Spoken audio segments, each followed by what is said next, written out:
Еще до недавнего времени пешеходный мост на Ошском базаре являлся чуть ли не самым труднопреодолимым участком. Не было дня, чтобы в давке кто-то не получил здесь травму.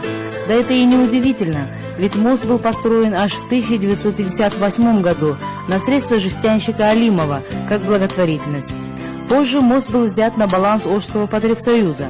Когда его пропускная способность совсем перестала удовлетворять, была произведена небольшая реконструкция. Но в нынешних условиях, когда сильно увеличилась миграция сельского населения в областной центр, да и трудовая деятельность большинства населения проходит на рынке, мосты эти стали скорее местом преткновения, а не...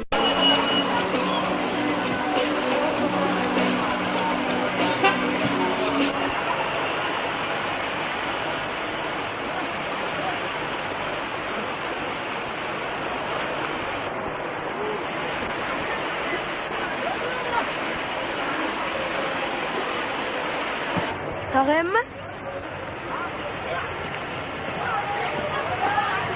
Non, quoi s'appeler là?